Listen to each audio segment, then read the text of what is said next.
আসসালামু আলাইকুম। শুরুতেই জানিয়ে দিব এখনকার গুরুত্বপূর্ণ সংবাদ শিরোনাম।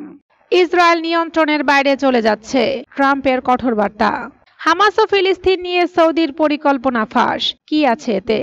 হামাসকে নিশ্চিহ্নে 4 সংগঠনকে অস্ত্র অর্থ সহায়তা দিচ্ছে ইসরায়েল।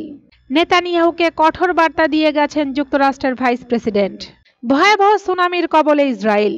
নেতানিয়াহুর বিদায় ডাক। পরবর্তী নির্বাচনে চান না অর্ধেকের বেশি ইসরায়েলি।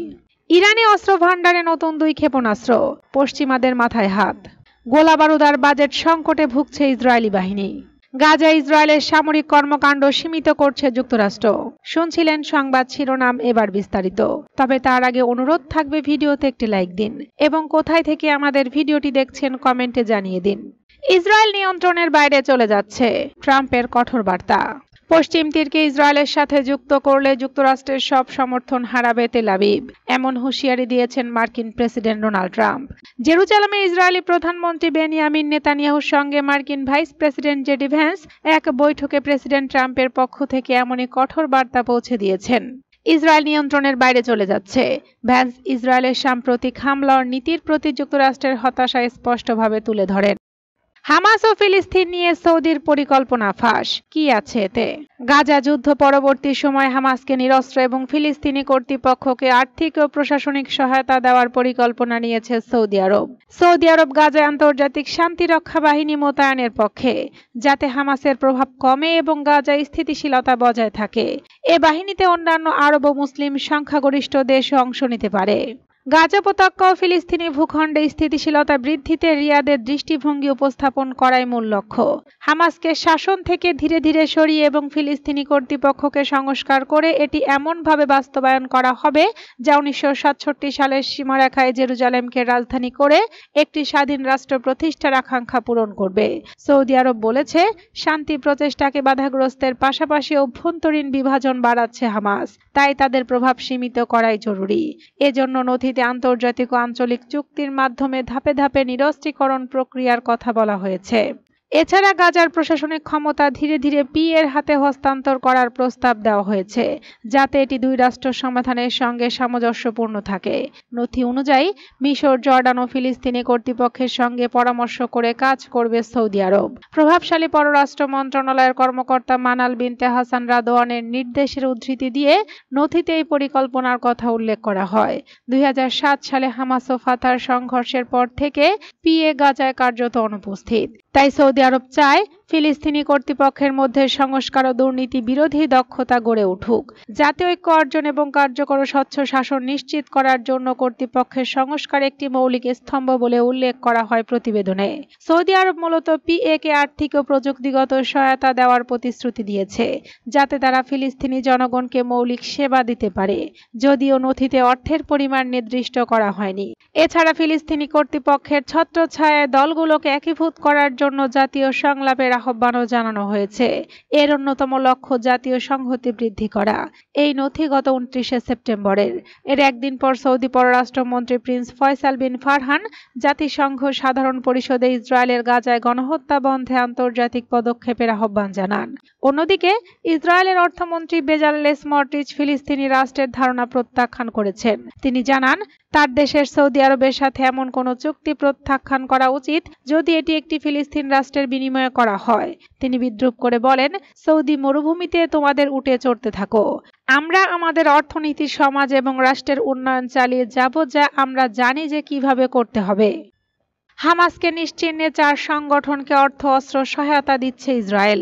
গাজা উপত্যকায় হামাসকে নিশ্চিহ্ন করতে অন্তত 4টি বিদ্রোহী গোষ্ঠীকে বিভিন্নভাবে সমর্থন ও সহায়তা দিচ্ছে ইসরায়েল। গাজায় সর্বশেষ গঠিত একটি বিদ্রোহী গোষ্ঠীর নেতা হুসাম আল আসতাল এই বিষয়টি স্বীকার করেছেন। আসতাল জানান, প্রজেক্ট নিউ গাজা নামে একটি পরিকল্পনার আওতায় 4টি বিদ্রোহী গ্রুপ একসঙ্গে কাজ করছে। এসব গ্রুপের লক্ষ্য গাজা থেকে হামাসের শাসন অপসারণ। তিনি আরও দাবি করেন, এই উদ্যোগে অন্য নেতাদের মধ্যে ইয়াসের আবু শাবাব ও আশরাফ আল মানশিও যুক্ত হয়েছেন। ইসরায়েলি প্রতিরক্ষা বাহিনীর পোস্ট থেকে মাত্র 700 মিটার দূরে গাজার সীমান্তের ইয়েলো লাইন এলাকায় আসতালের সদর দপ্তর অবস্থিত। আইডিএফ কর্মকর্তাদের সঙ্গে সমন্বয়ে একটি গ্রিন জোন চুক্তি হয়েছে। গ্রিন জোন এলাকায় কোনো গোলাগুলি বা বিমান হামলা চালানো হবে না বলে নিশ্চয়তা দিয়েছে আইডিএফ। আসতলের ব্যবহৃত কিছু গাড়িতে হিব্রু হিব্রু লেখা ছিল যা পরে মুছে ফেলা হয়েছে। তিনি বলেন, এসব যানবাহন গাজার বাইরে থেকে আনা হয়েছে এবং তারা কালোবাজার থেকে হামাসের কিছু অস্ত্রও কিনেছে। আবু শেবা বিদ্রোহী গোষ্ঠীর এক সদস্য দাবি করেছেন, ইসরায়েল তাদের অস্ত্র, নগদ অর্থ ও যানবাহন গোপনে গাজায় আনতে সহায়তা করেছে। অন্য দুটি গোষ্ঠীও নাকি একই ধরনের সহায়তা পেয়েছে। তবে আল-মানসি সংগঠনের নেতারা আইডিএফ এর সঙ্গে সরাসরি যোগাযোগের কথা অস্বীকার করে জানিয়েছেন, তারা শুধু জেলা অফিসের মাধ্যমে সমন্বয় করে থাকে, যা ইসরায়েলি সামরিক বাহিনী ও ফিলিস্তিনি কর্তৃপক্ষের অধীনে পরিচালিত হয়। নেতানিয়াহুকে কঠোর বার্তা দিয়ে গেছেন যুক্তরাষ্ট্রের ভাইস প্রেসিডেন্ট। ফিলিস্তিনি সশস্ত্র গোষ্ঠী হামাস ও দখলদার ইসরায়েলের মধ্যে চলমান যুদ্ধবিরতি কার্যকর রাখতে ইসরায়েলি প্রধানমন্ত্রী বেনিয়ামিন নেতানিয়াহুকে কঠোর বার্তা দিয়ে গেছেন যুক্তরাষ্ট্রের ভাইস প্রেসিডেন্ট জেডি ভ্যান্স। যুদ্ধবিরতি চলার মধ্যে গত রোববার গাজায় ব্যাপক হামলা চালায় ইসরায়েল। এতে 40 বেসামরিক ফিলিস্তিনি নিহত হন। এ ঘটনায় ক্ষুব্ধ হয়েছে যুক্তরাষ্ট্র। দেশটির একাধিক কর্মকর্তা ইসরায়েলি বর্বরতা নিয়ে বলেছেন, ইসরায়েল নিয়ন্ত্রণের বাইরের কাজ করছে। এছাড়া ফিলিস্তিনের পশ্চিম তীরের বাকি অংশ দখলের জন্য ইসরায়েলের পার্লামেন্টে নেসেটে যে প্রাথমিক আইন পাশ হয়েছে, এ নিয়েও ক্ষুব্ধ হয়েছে যুক্তরাষ্ট্র। মার্কিন প্রেসিডেন্ট ডোনাল্ড ট্রাম্প এটির সমালোচনা করেছেন। তবে তিনি বলেছেন, ইসরায়েল পশ্চিম তীর অধিগ্রহণ করতে পারবে না। দখলদার ইসরায়েলের প্রায় সব নীতিতে সমর্থন জানায় যুক্তরাষ্ট্র। কিন্তু পশ্চিম তীর নিয়ে ট্রাম্প প্রশাসন এখন যে অবস্থান নিয়েছে, এটি খুবই অস্বাভাবিক ঘটনা। এদিকে ইসরায়েল ছাড়ার আগে জেডি ভ্যান্স সরাসরি পশ্চিম তীর অধিগ্রহণের আইন পাশ নিয়ে সমালোচনা করেছেন। তিনি ইসরায়েলে থাকা অবস্থায় এ ধরনের আইন পাশকে নিজের জন্য অপমানজনক হিসেবে অভিহিত করেছেন তিনি। ভয়াবহ সুনামির কবলে ইসরায়েল। গাজায় যুদ্ধবিরতি এবং পশ্চিম তীর দখলের বিল পাশ হওয়ার মধ্যে ভয়াবহ এক সুনামির কবলে পড়েছে দখলদার ইসরায়েল। এমনই ভয়াবহ তথ্য জানিয়েছেন ইসরায়েলি সংসদ সদস্য গিলাদ কারিফ। সম্প্রতি দেশটির পার্লামেন্টে পেশ করা এক বিশেষ প্রতিবেদনে বলা হয়েছে, 2022 সালের শুরুর দিক হতে 2024 সালের মাঝামাঝি পর্যন্ত 1,25,000-এরও বেশি ইসরায়েলি বসতি স্থাপনকারী বিদেশে পাড়ি জমিয়েছেন, যা এত অল্প সময়ে মানব সম্পদের দিক থেকে ইসরায়েলের ইতিহাসের সবচেয়ে বড় ক্ষতি হিসেবে চিহ্নিত হয়েছে। 2022 সালের শুরু থেকে 2024 সালের আগস্ট পর্যন্ত ইসরায়েলের নিট অভিবাসন ভারসাম্য, অর্থাৎ যারা স্থায়ীভাবে দেশ ত্যাগ করেছেন কিন্তু ফিরে আসার পরিকল্পনা নেই, তাদের সংখ্যা থেকে দীর্ঘমেয়াদী প্রত্যাবর্তনকারীদের বাদ দিলে 1,25,200 জনের হ্রাস দেখা গেছে। গাজা ইসরায়েলের গণহত্যামূলক যুদ্ধ স্থায়ী দেশ ত্যাগের সংখ্যা বৃদ্ধিতে প্রভাব ফেলতে পারে। বিশ্লেষকরা মনে করছেন, গাজা যুদ্ধ চলমান থাকায় 2025 সালে এই প্রবণতা অব্যাহত রয়েছে। ওই কমিটির চেয়ারম্যান সংসদ সদস্য গিলাদ কারিফ বলেন, এটি কেবল অভিবাসনের ঢেউ নয়, এটি এক প্রকার সুনামি যেখানে ইসরায়েলিরা দেশ ছাড়ার সিদ্ধান্ত নিচ্ছে। নেতানিয়াহুর বিদায় ডাক। পরবর্তী নির্বাচনে চান না অর্ধেকের বেশি ইসরায়েলি। অধিকাংশ ইসরায়েলি নাগরিক মনে করেন, প্রধানমন্ত্রী বেনিয়ামিন নেতানিয়াহুর আগামী নির্বাচনে প্রার্থী হওয়া উচিত নয়। জরিপে 52% ইসরায়েলি নাগরিক আগামী নির্বাচনে নেতানিয়াহুর প্রার্থী হওয়ার বিপক্ষে মত দিয়েছেন। বিপরীতে 41% বলেছেন তিনি নির্বাচন প্রার্থী হতে পারেন। বাকি 7% এ বিষয়ে অনিশ্চিত। নেতানিয়াহু না থাকলে লিকুদ পার্টির নেতৃত্বে কাকে দেখতে চান, এমন প্রশ্নে 48% বলেছেন তারা নিশ্চিত নন বা কোনো বিকল্পকে উপযুক্ত মনে করেন না। জরিপে সর্বাধিক সমর্থন পেয়েছেন সাবেক মোসাদ প্রধান ইয়োসি কোহেন। এরপর যথাক্রমে কৌশল বিষয়ক মন্ত্রী রন ডারমার, প্রতিরক্ষা মন্ত্রী ইসরায়েল কাটজ, বিচারমন্ত্রী Yariv Levin, Knesset speaker Amir Ohana, অর্থমন্ত্রী নির বারকাত, পররাষ্ট্রমন্ত্রী গিদিয়ন শাআর, কৃষিমন্ত্রী আভি ডিকটার, জ্বালানি মন্ত্রী এলি কোহেন এবং পরিবহন মন্ত্রী মিরি রেগেভ। আগামী নির্বাচনে নেতানিয়াহু বিরোধী জোটের নেতৃত্বে কাকে চান, এই প্রশ্নে 44% উত্তরদাতা সাবেক প্রধানমন্ত্রী নাফতালি বেনেটের পক্ষে মত দেন। এরপর ইয়েশ আতিদ পার্টির প্রধান ইয়ার লাপিদ পান 16% সমর্থন। ডেমোক্র্যাটস পার্টির নেতা ইয়ার গোলান ও গাদি আইজেনকটের প্রধান ইয়াশার উভয়ে পান 11% করে সমর্থন। ইসরায়েল বেইতুনে পার্টির প্রধান আবিগদর লিবারম্যান পান 10% এবং ন্যাশনাল ইউনিটি পার্টির নেতা বেনি গ্যান্টজের পক্ষে মত দেন মাত্র 2%। এর আগে এক সাক্ষাৎকারে 2026 সালের নভেম্বরে পার্লামেন্ট নির্বাচনে আবারও প্রার্থী হওয়ার ইচ্ছা প্রকাশ করেন বেনিয়ামিন নেতানিয়াহু। পুনরায় প্রধানমন্ত্রী হওয়ার বিষয়ে তিনি আত্মবিশ্বাসী বলেও জানান। ইরানি অস্ত্র ভান্ডারে নতুন 2 ক্ষেপণাস্ত্র, পশ্চিমাদের মাথায় হাত। অন্ধকার ভূগর্ভে সারি সারি সাজানো বিশাল ইস্পাতের সুড়ঙ্গ, তার ভিতরে লাল ও সাদা চিহ্নযুক্ত ক্ষেপণাস্ত্র।